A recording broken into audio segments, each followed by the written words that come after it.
जय श्री कृष्ण दोस्तों। दोस्तों, एक बैल ने कुत्ते को बताया कि हमें पिछले जन्म के कर्मों का फल कैसे मिलता है। दोस्तों, आज की जो कहानी है वह बहुत ही ज्ञानवर्धक और प्रेरणादायक है, इसलिए इसे पूरा जरूर सुन लेना, क्योंकि यह आपको जीवन में बहुत कुछ सिखाएगी। कहानी अच्छी लगे तो वीडियो को लाइक और चैनल को सब्सक्राइब अवश्य कर लेना। कमेंट बॉक्स में लिखिए जय श्री राधे कृष्ण। तो आइए कहानी शुरू करते हैं। दोस्तों, एक बार की बात है, एक ब्राह्मण के घर में एक बैल और एक कुत्ता रहते थे। दोनों ही अपनी अपनी जिम्मेदारियों को पूरी निष्ठा से निभाते थे। उनके कार्यों से ब्राह्मण को कभी कोई शिकायत नहीं होती थी। एक दिन ब्राह्मण अपने घर पर अपने पिता का श्राद्ध कर रहा था।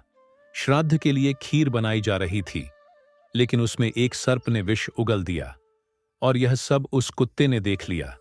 यह देखकर उस कुत्ते ने सोचा कि अगर लोग इस खीर को खा लेंगे तो उनकी जान को खतरा हो सकता है।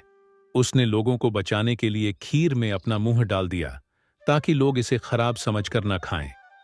कुत्ते ने अच्छा सोचकर यह काम किया था, लेकिन लोगों को उसकी यह नीयत समझ में नहीं आई। उन्हें लगा कि कुत्ते ने जानबूझकर खीर खराब की है। गुस्से में आकर उस ब्राह्मण ने कुत्ते को बुरी तरह से मारा पीटा, जिससे उसकी एक टांग टूट गई। दुखी होकर कुत्ता अपने मित्र बैल के पास गया और उसे पूरी घटना सुनाई। कुत्ते ने पूछा, मित्र, मैंने तो ब्राह्मण के लिए अच्छा काम किया, फिर भी मेरी टांग क्यों तोड़ी गई? बैल ने उसे समझाया, मित्र, यह सब हमारे अपने कर्मों का परिणाम है। हर किसी को अपने कर्मों का फल भुगतना होता है। ब्राह्मण ने तुम्हारी टांग तोड़कर अपने पिछले जन्म के कर्मों का बदला लिया है। पिछले जन्म में किए गए कर्मों का फल हमें इसी जीवन में मिलता है और यही ईश्वर का न्याय है।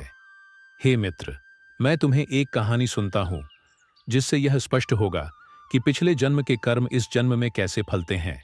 फिर बैल कुत्ते को कहानी सुनाते हुए कहता है, हे मित्र, एक नगर में एक राजा रहता था जो मां भगवती का अनन्य भक्त था। वह दिन रात उनकी आराधना करता, व्रत पूजा करता और मां भगवती के चरणों में समर्पित रहता। उसके पास धन दौलत ऐश्वर्य सब कुछ था, परंतु उसके पास कोई संतान नहीं थी। यही बात उसे बहुत दुखी करती थी। एक रात उसकी भक्ति से प्रसन्न होकर मां भगवती उसके सपने में प्रकट हुई और उसे 2 बेटियों का आशीर्वाद दिया। कुछ समय बाद राजा के घर एक बेटी का जन्म हुआ। इस खुशी में राजा ने पूरे नगर में भोज का आयोजन किया और अपनी बेटी की कुंडली बनवाने के लिए ज्योतिषियों को बुलाता है।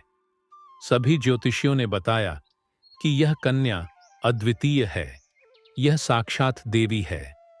ज्योतिषियों ने राजा की बेटी का नाम तारा रखा और कहा कि ये जहां भी वह जाएगी खुशियां लेकर आएगी। कुछ समय बाद एक मंगलवार को राजा के घर दूसरी बेटी का जन्म हुआ। राजा ने उसी उत्साह से ज्योतिषियों को बुलाया, परंतु इस बार ज्योतिषी थोड़े चिंतित हो गए। राजा ने कारण पूछा तो ज्योतिषियों ने बताया कि यह कन्या उनके जीवन में दुख लाएगी। तब राजा ने पूछा, ऐसा क्यों? फिर ज्योतिषियों ने बताया, राजन, ये दोनों बेटियां तारा और रुक्मण इंद्रलोक की अप्सराएं थीं। इनके पूर्व जन्म के कर्म ही इनके वर्तमान जीवन का आधार बन रहे हैं। पूर्व जन्म में तारा बड़ी बहन थी और रुक्मण छोटी बहन। एक दिन दोनों बहनें धरती पर भ्रमण करने आई और वहां उन्होंने एकादशी का व्रत रखा। तारा ने रुक्मण से कहा कि बाजार जाओ और ताजे फल लाओ, पर ध्यान रहे व्रत का पालन करना, कुछ खाना मत। रुक्मण बाजार गई, परंतु वहां मछली के पकौड़े देखकर उसकी भूख नियंत्रित न हो सकी। उसने वह मछली के पकौड़े खा लिए और फल लेकर लौट आई।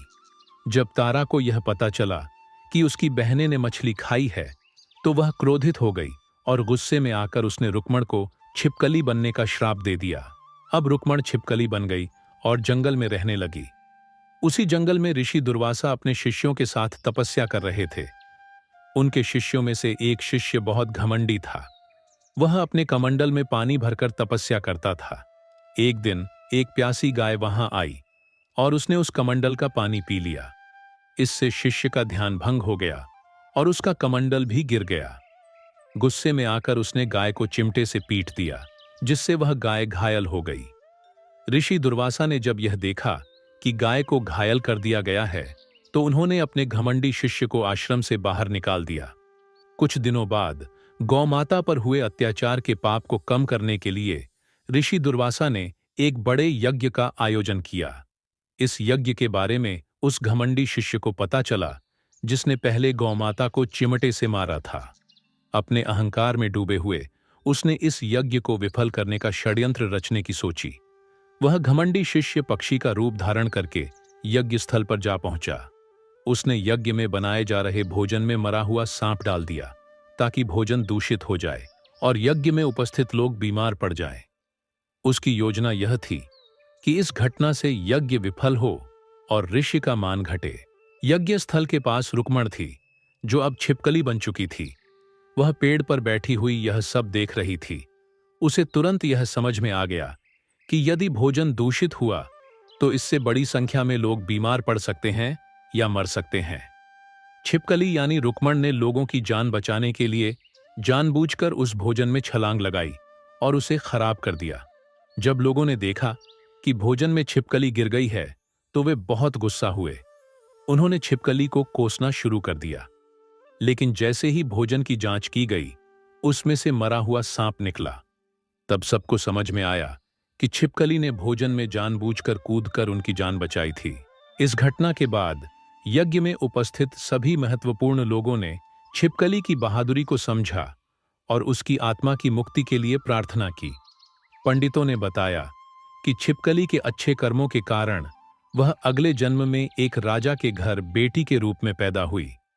तारा ने दूसरा जन्म तारामती के रूप में लिया और उसने अयोध्या के राजा हरिश्चंद्र से विवाह किया। लेकिन रुक्मण का जीवन फिर भी आसान नहीं था। उसकी कुंडली देखकर पंडितों ने राजा से कहा कि यह कन्या अपशकुनी है और इसके कारण राज्य में संकट आ सकता है। उन्होंने राजा को सुझाव दिया कि वह इस कन्या को मार दे।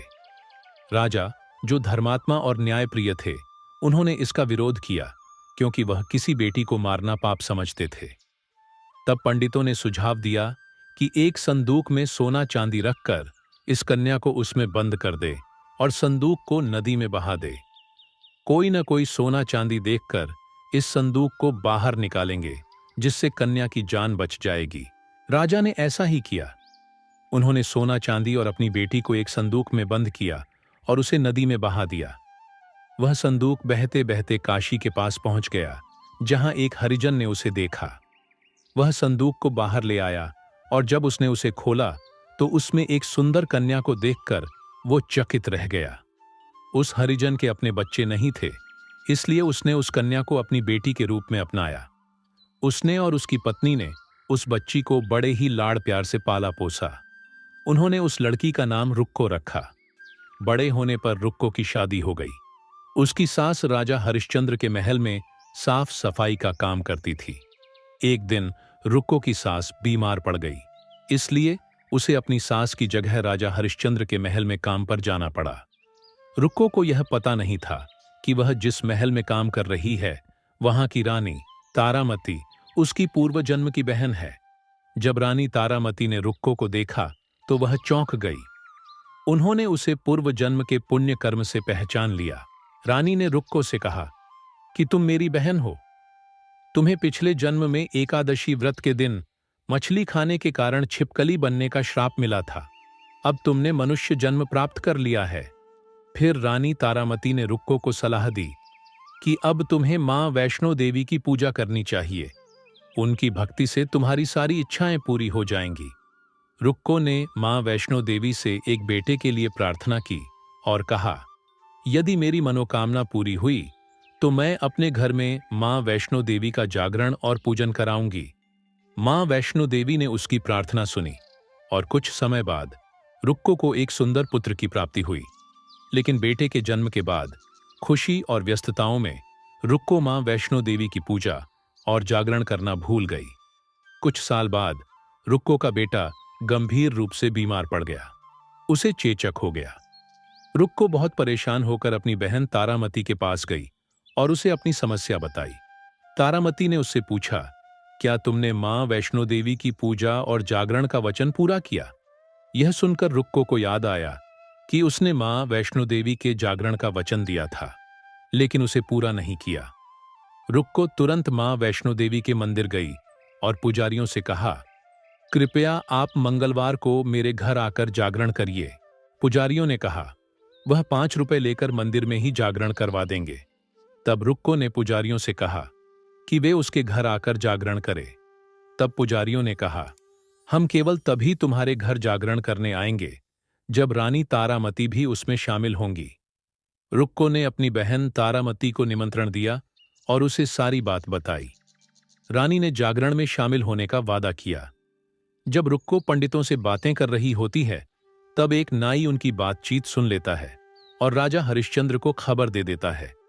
राजा ने सोचा कि वह नीची जाति के घर जागरण में नहीं जाएंगे, यह हमारे कुल और परंपरा के खिलाफ है।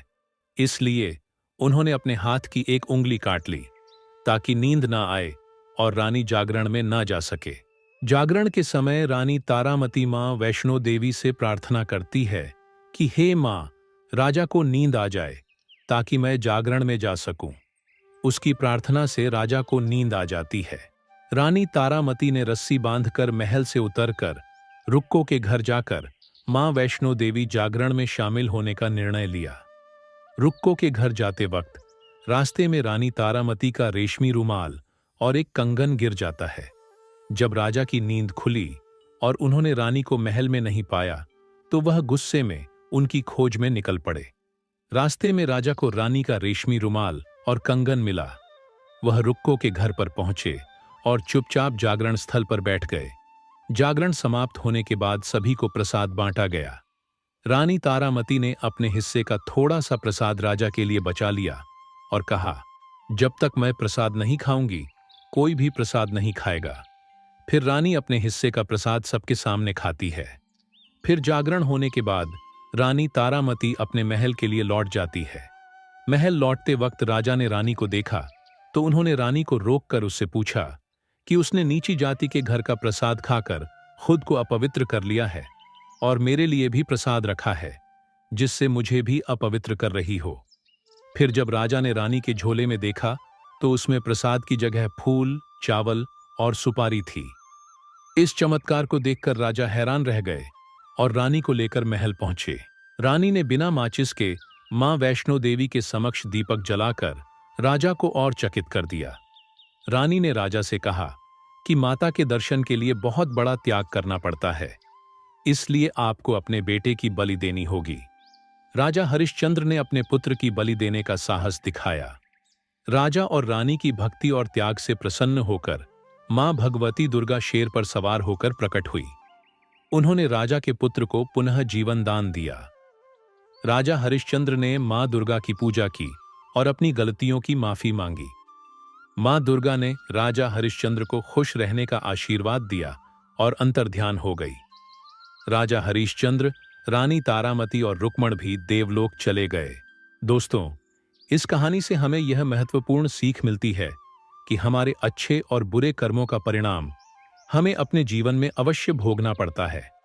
यह परिणाम कभी तुरंत सामने आ सकता है तो कभी भविष्य में, लेकिन कर्मों का फल हमें हर हाल में भुगतना ही पड़ता है।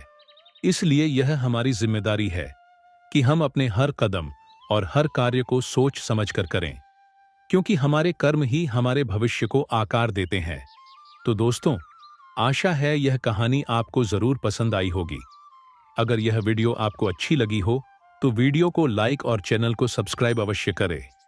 इस वीडियो को अपने दोस्तों के साथ भी शेयर करें। कमेंट बॉक्स में लिखिए जय श्री राधे कृष्ण। तो मिलते हैं अगले वीडियो में। तब तक के लिए आप अपना ख्याल रखें। धन्यवाद।